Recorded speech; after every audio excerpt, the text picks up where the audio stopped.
Assalamualaikum warahmatullahi wabarakatuh.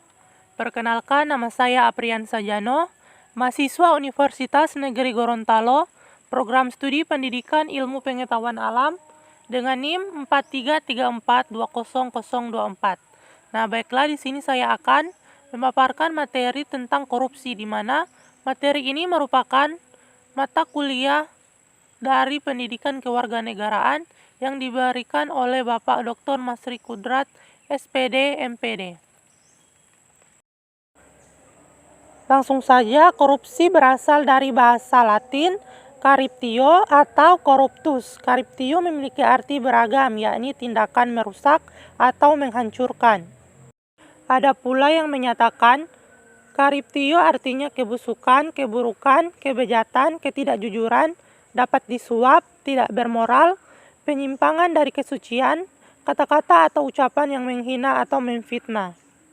Menurut Kamus Besar Bahasa Indonesia atau KBBI, korupsi adalah penyelewangan atau penyalahgunaan uang negara atau perusahaan, organisasi, yayasan, dan sebagainya untuk keuntungan pribadi atau orang lain.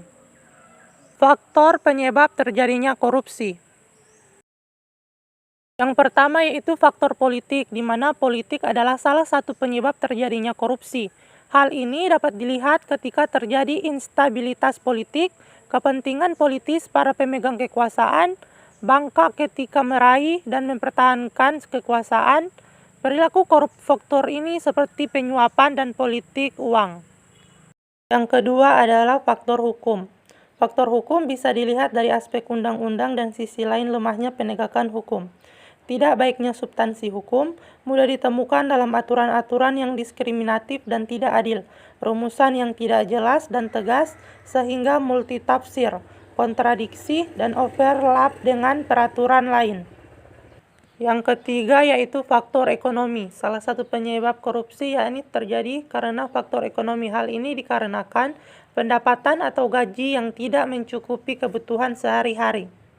Faktor yang keempat yaitu faktor organisasi, di mana organisasi yang menjadi korban korupsi biasanya memberi adil terjadinya korupsi karena membuka peluang atau kesempatan untuk terjadinya korupsi.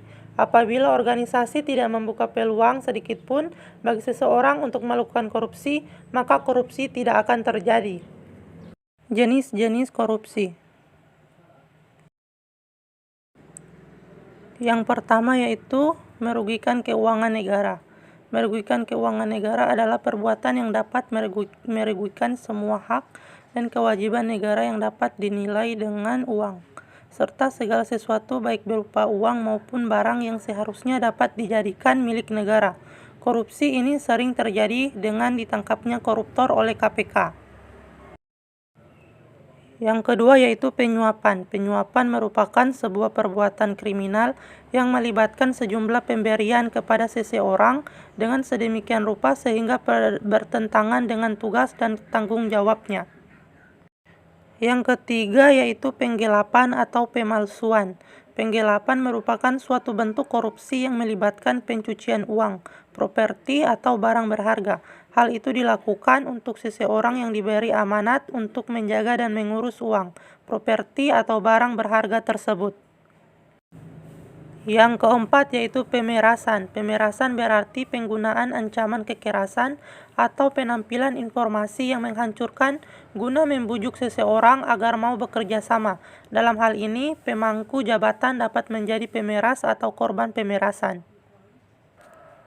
Yang terakhir yaitu nepotisme. Nepotisme berarti memilih keluarga atau teman dekat berdasarkan pertimbangan hubungan kekeluargaan, bukan karena kemampuannya. Kata nepotisme berasal dari kata Latin nepos yang artinya keponakan atau cucu. Baiklah, itulah tadi pemaparan materi mengenai tentang korupsi. Saya akhiri, wassalamualaikum warahmatullahi wabarakatuh.